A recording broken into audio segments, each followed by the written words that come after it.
Hello, this is Shirin Khan, your English instructor. Welcome to my channel English Connect, where we learn anything and everything about English. Today, we are going to discuss the poem Indian Vivos by Sarojini Naidu.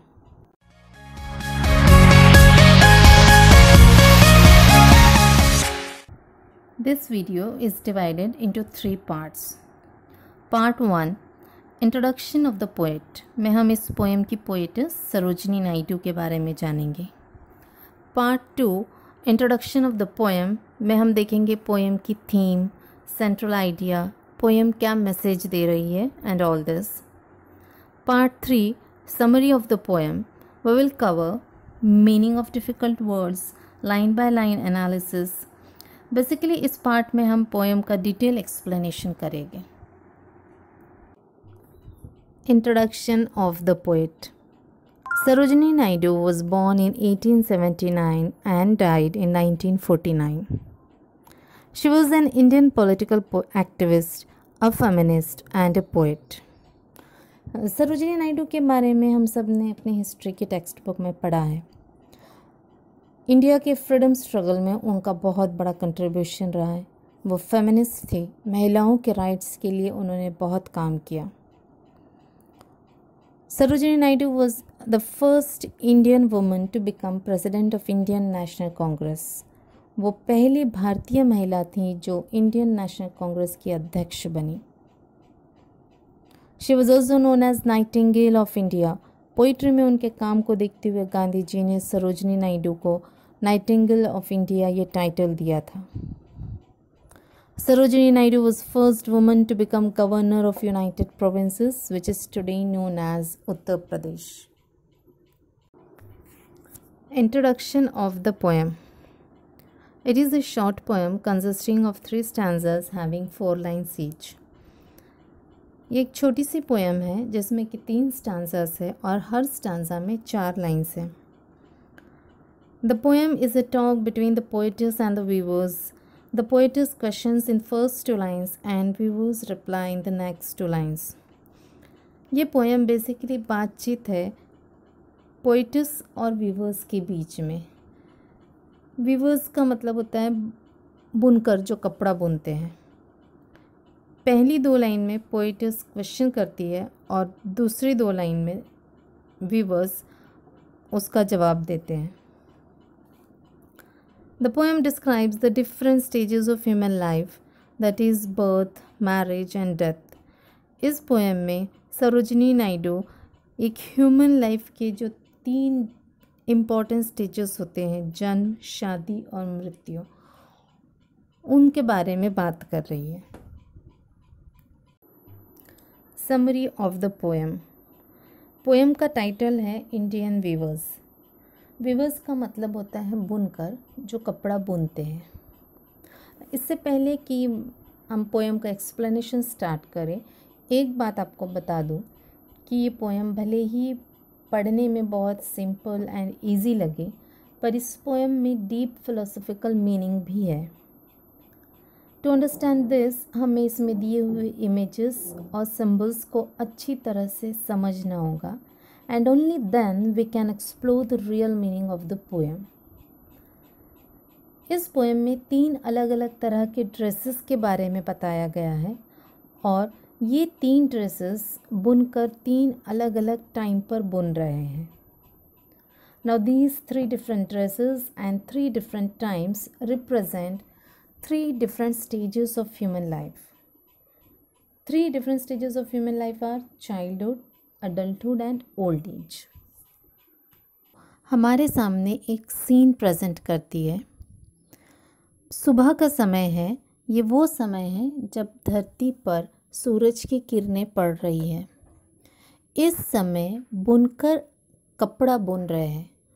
उनको इस समय कपड़ा बुनते हुए देख Sarojini Naidu becomes curious और वो बुनकरों से पूछती है कि इतनी सुबह सुबह आप लोग कपड़ा क्यों बुन रहे हैं। Blue as the wing of a halcyon wild we weave the robes of a newborn child. Halcyon is a bright coloured bird also known as Kingfisher.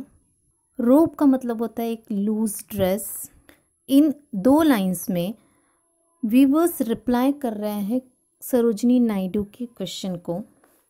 वो बताते हैं कि जैसे हेलुसियन की विंग का ब्लू कलर होता है, उसी रंग का हम कपड़ा बुन रहे हैं, और ये कपड़ा वो लोग एक न्यूबॉर्न चाइल्ड के लिए बुन रहे हैं, वो बच्चा जो अभी अभी दुनिया में आया है। Here in these 4 lines, the poetess has used a number of images to describe the childhood stage of human life. For example, break of day means morning time. Morning होती है दिन की शुरुआत। जिस तरह चाइल्डहुड एक ह्यूमन लाइफ की शुरुआत होती है, childhood is the first stage of human life, उसी तरह मॉर्निंग जो है वो दिन की शुरुआत है। Again, blue color has been used here, where blue color stands for joy and happiness. Now again, the joy and happiness symbolizes childhood, because childhood stage is full of happiness. There is no sorrow in this stage. A child is the happiest person, just like a free bird with no responsibilities and complete protection from parents. Then the poetess has used wild halcyon. Now this wild halcyon, this bird again is a representation of freedom from the burdens of life. और एक childhood जो होता है, childhood का भी ये एक बहुत प्रोमिनेंट कैरेक्टरिस्टिक्स है, that this stage is free of all the sorrows, of all the burdens. So the poetess has used the images very wisely. She has used the images those correspond to the childhood.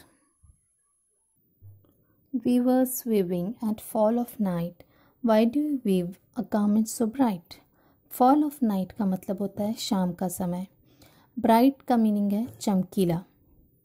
Second stanza में भी वही scene repeat किया जा रहा है। Scene क्या है? बुनकर कपड़ा बुन रहे हैं। फर्स्ट स्टैंजा में भी यही सीन था, बट दोनों सीन्स में डिफरेंस टाइम का है। इस स्टैंजा में बुनकर कपड़े बुन रहे हैं, पर टाइम शाम का है, जब सूरज डूब रहा है, जब लोग काम ख़त्म करके घर लौटते हैं, पर बुनकर अब भी अपने काम में लगे हुए हैं। ये देखकर सरोजिनी नायडू उनसे पूछती है कि इतनी शाम में आप इतना ब्राइट कपड़ा क्यों बुन रहे हो? Like the plumes of a peacock, purple and green, we weave the marriage veils of a queen. In 2 lines में बुनकर सरोजिनी नायडू के सवाल का जवाब दे रहे हैं। वो कहते हैं, हम जो कपड़ा बुन रहे हैं वो मोर के पंख के कलर का है। जिस तरह मोर के फेदर में पर्पल एंड ग्रीन कलर होता है, वही कलर, वही रंग इस कपड़े में हम बुन रहे हैं। वो बताते हैं कि ये कपड़ा रानी का घूंघट है, जो वो अपनी शादी में पहनेंगी। इस कपड़े का इस्तेमाल रानी अपने घूंघट के लिए करेगी। These 4 lines or quatrain denotes the adulthood stage of human life. It is that part of life in which we are most active. Now, number of images and symbols are used that symbolizes adulthood. Let's see those images and symbols. Fall of night का मतलब होता है शाम का समय। दिन को हम 3 पार्ट्स में डिवाइड कर सकते हैं, सुबह, शाम और रात। जिस तरह शाम दिन का ना तो शुरुआत है और ना ही एंड है, मिडिल स्टेज है, उसी तरह अडल्टहुड ह्यूमन लाइफ का ना तो स्टार्ट है ना एंड है, बट मिडिल फेज है। The colours mention in this stanza are purple and green. यहाँ पोएटिस ने मिक्स्ड कलर्स का यूज़ किया है। ये मिक्स्ड कलर्स रिप्रेजेंट करते हैं मिक्स्ड इमोशंस एंड फीलिंग्स जो अडल्टहुड में एक्सपीरियंस किए जाते हैं।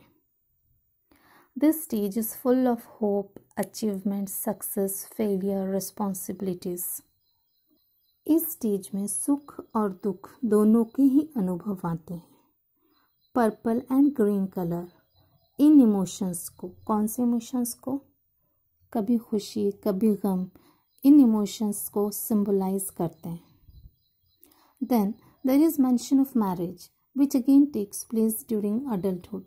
So symbolically, stanza represents adulthood.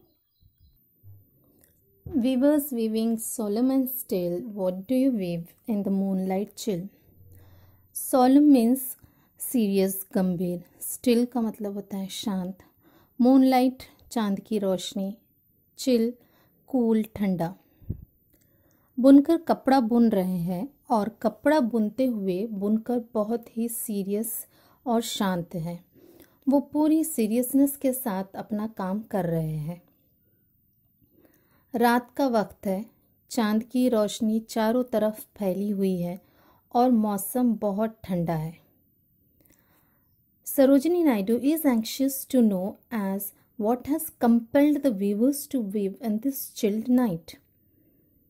Sarojini Naidu उत्सुक है कि ऐसा क्या है कि इतने ठंडी रात में भी बुनकर कपड़ा बुन रहे हैं. इसीलिए पोएटस वीवर्स से पूछती हैं कि इतनी ठंडी रात में आप लोग क्या बुन रहे हो. White as a feather and white as a cloud, we weave a dead man's funeral shroud. Feather, पंख. Funeral मीन्स अंतिम संस्कार और श्राउड का मतलब होता है कफन, जिसमें कि मरे हुए इंसान को लपेटा जाता है. व्यूअर्स कहते हैं कि हम जो कपड़ा बुन रहे हैं वो सफ़ेद रंग का है. Here poetess has used similes to describe the white color. वो जो कपड़ा बुन रहे हैं वो बर्ड के पंख और बादल की तरह सफ़ेद है. ये सफ़ेद कपड़ा जो बुनकर बुन रहे हैं कफन के लिए यूज़ किया जाएगा. वो कफन जिसमें डेड पर्सन को लपेटा जाता है. Now this last stanza describes old age or death. The images, symbols, emotions used in this stanza signify the old age. Emotions such as solemn and still are characteristics of old age when a person attains maturity. Old age में इंसान शांत और गंभीर हो जाता है. Then white color signify करता है उस खालीपन को जो old age stage में एक इंसान के लाइफ में आता है. White has been repeated twice in the second last line. It also signifies purity and old age. The various stages of a person's life are beautifully portrayed and vividly explained through metaphors and symbols. Different dresses, different times of the day, different colors and different moods. In this chart, all these different images, symbols, colors, stages are simplified and classified. Now you would better understand the poem through this chart. If you remember this chart, the poem would seem easy to you. I hope the meaning of the poem is clear now. If you have any doubt and want more such videos, comment in the comment section. I would try to clear all your doubts. Thank you.